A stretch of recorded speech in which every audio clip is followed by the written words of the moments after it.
I'm Kevin Jacobsen of Gold Derby here with Diane Lederman, the production designer for season 2 of Russian Doll. So, from what I understand, you were not involved with the first season. You took over for Michael Bricker, and he actually won an Emmy for his designs for the first season. So, no pressure. Yeah, not intimidating at all, to Right. step in those shoes. And what a brilliant job he did. That Yeah. bathroom is coveted by all across the universe. So pretty amazing work. Yeah. Yeah, but this is a very different season, different, all kinds of different settings, different, periods of time. But what were the sort of main elements there that were from the first season that you did want to just sort of stay consistent with for your work? Not to repeat myself, but of course that bathroom, Yeah. that had to be absolutely correct. Um, the fact that we were repeating it was again slightly intimidating, but we worked really hard. Unfortunately, they were in such a rush to wrap season 1 that not all the elements were preserved correctly. So we really had to recreate them. And my poor set decorator had a very tough time finding a lot of those elements, and especially the bathroom tile, which everyone thinks it's black, but it's actually a really deep dark green. So, but she did a great job, and I think we were very successful in convincing and recreating it. So, and recreating that whole loft, that was a bit of a challenge. Um, because we were doing this broken time element at the end of the season, whatever we were recreating from season 1 wanted to be exact, so that when we broke time and that yeshiva classroom springs up in the middle of the loft, you really wanted the elements that were recognizable to be exactly the same. Yeah.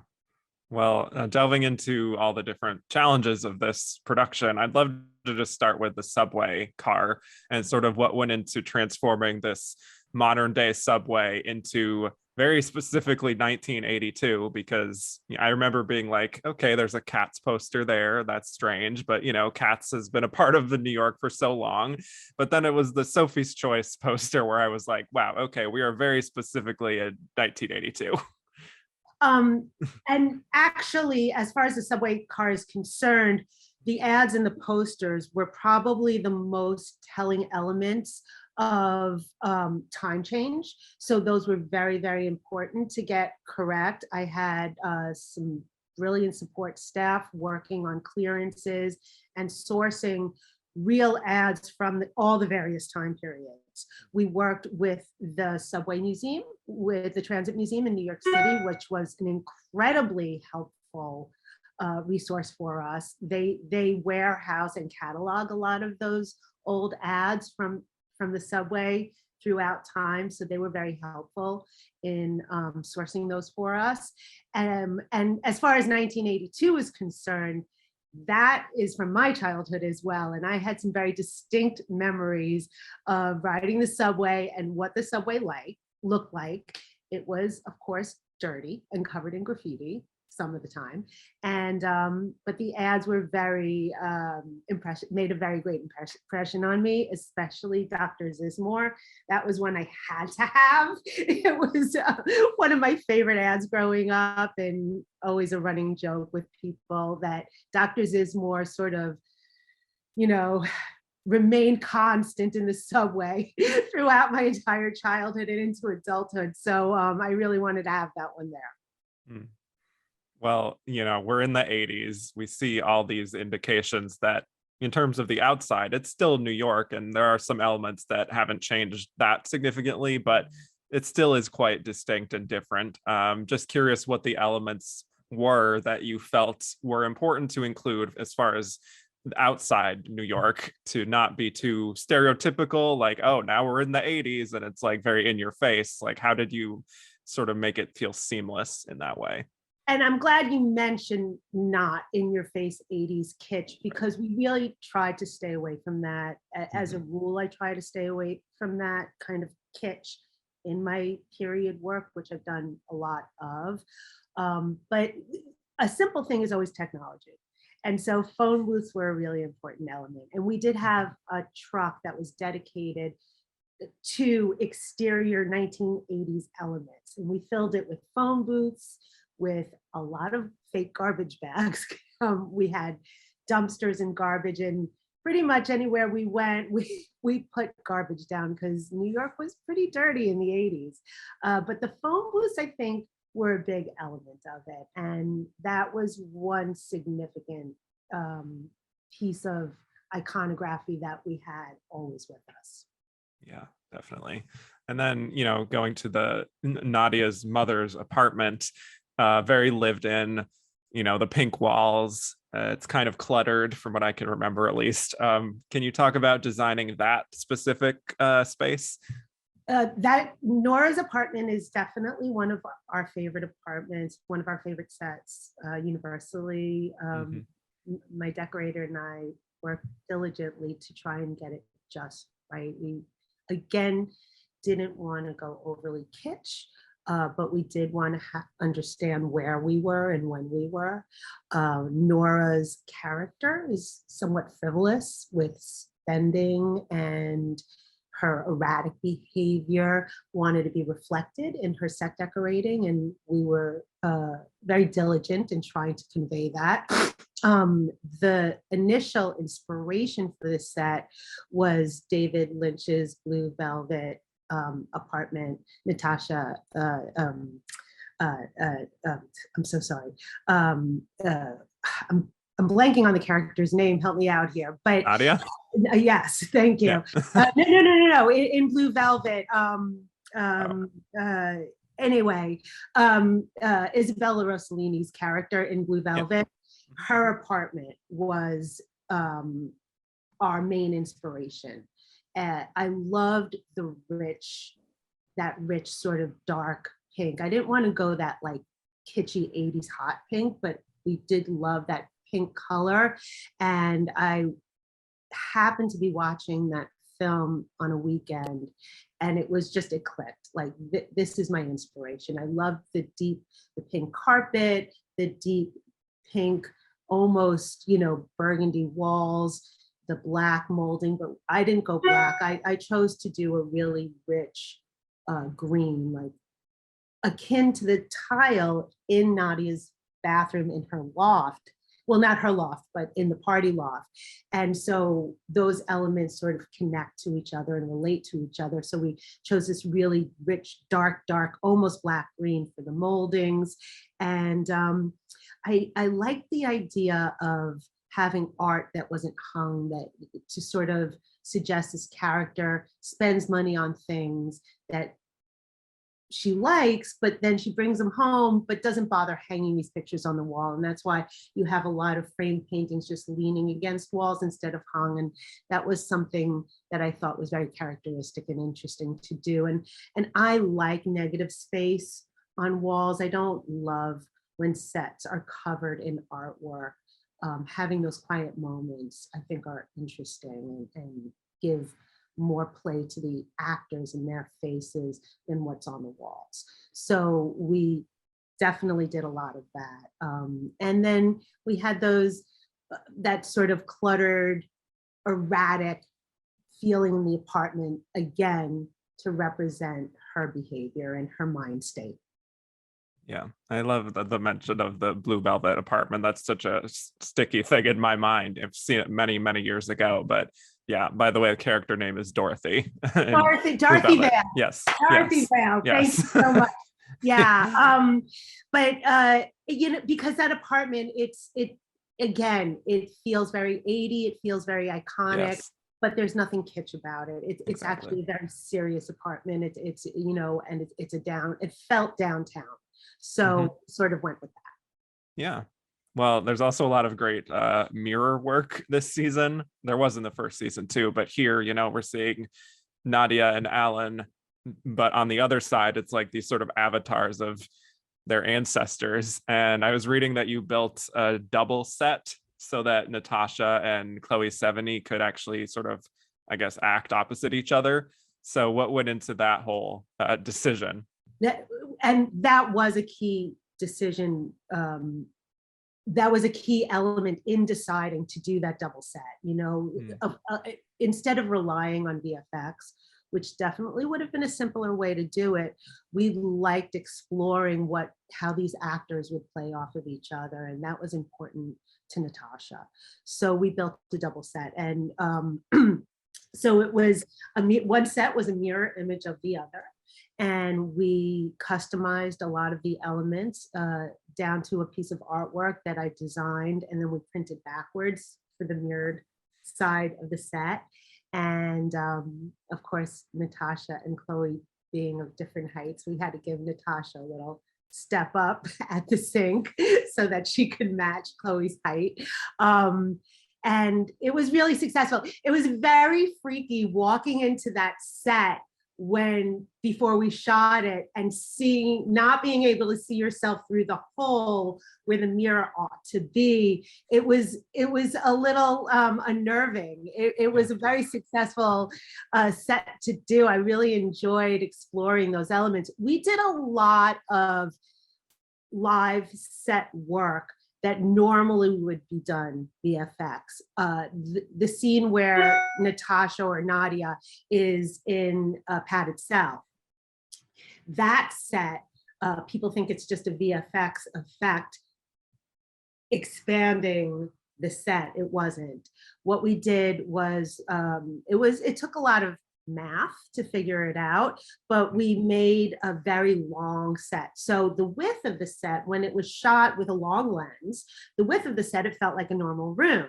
And then when you were in Nadia's headspace, experiencing this moment that she was having and the set grew, it was actually just a very long set. So they changed lenses and they pulled out, and then you revealed the length of the set. It was a fun experiment, very challenging. Wow. That's wild. But I love whenever a production can just do things more practically, because it does feel more real in that way. So yeah, I mean, moving on to the 60s, the Allen storyline real quick. East Berlin, which I imagine, it has its own distinct look to it. I feel like I remember those sets being more clean and sort of organized than what Nadia is going through in her storyline. But can you speak to those designs? Well, again, the character, Alan's character, is a very orderly person. And Right. the idea is that these people are quantum leaping into their parents and grandparents because they're experiencing something that's hereditary. And so Alan's grandmother, of course, is very similar to him, or he's very similar to her, actually. So we wanted to express that. Also, the sort of East German aesthetic has a very specific look and a very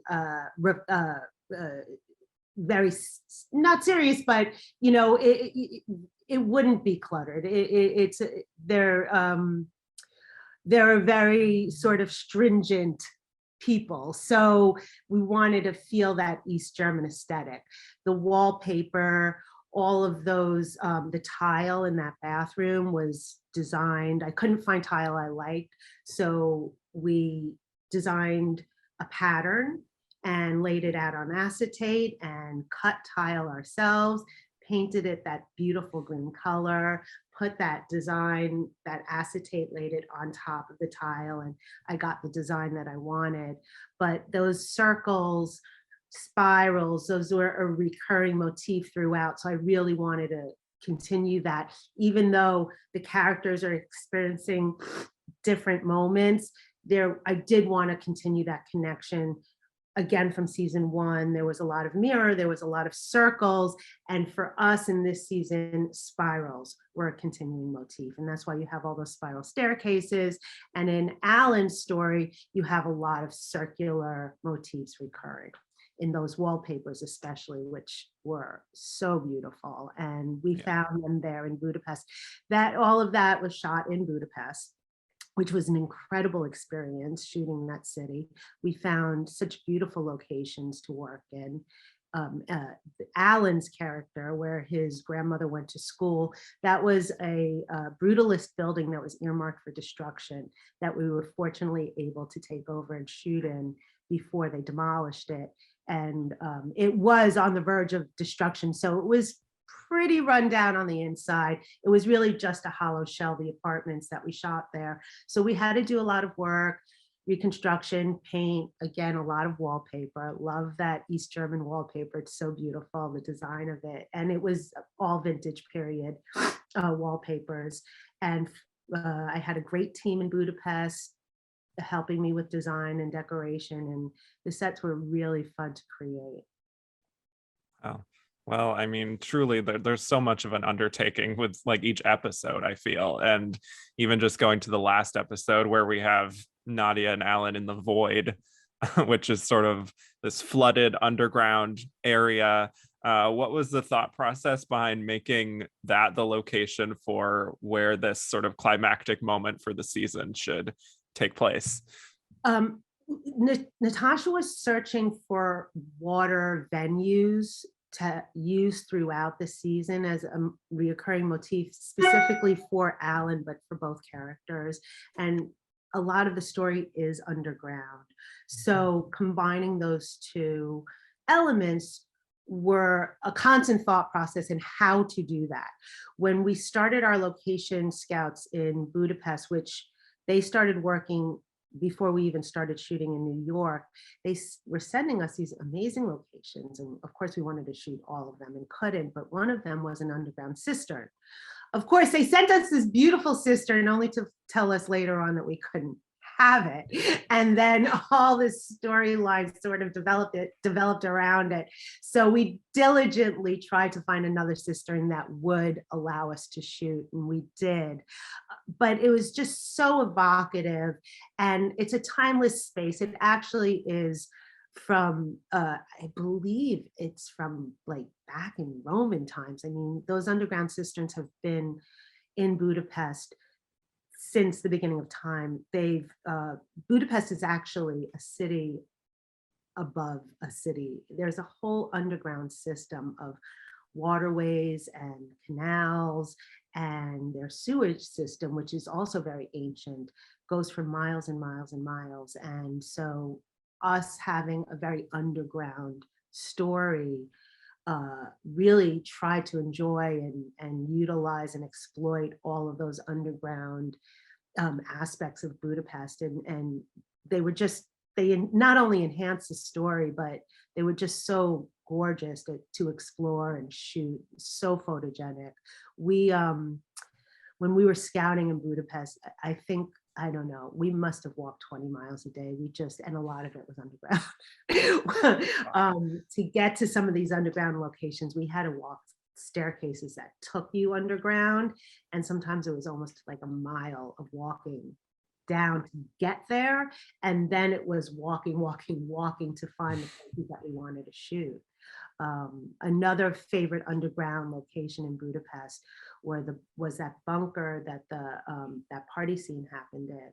And their sewer systems are punctuated by these metal bunkers, which were built during the Cold War for, as nuclear fallout shelters. And they have this incredible metal design embedded into the construction of these spaces, and they create a spiral within themselves. And so when we saw those, we were desperately trying to search for what to shoot there, because they were just so photogenic and so beautiful. But it was just a wealth of amazing locations to explore and exploit. Wow. Well, you put in the work, and I do think that it clearly paid off on screen. So many incredible locations that you found here. You truly outdid itself from season one. So, well, thank you.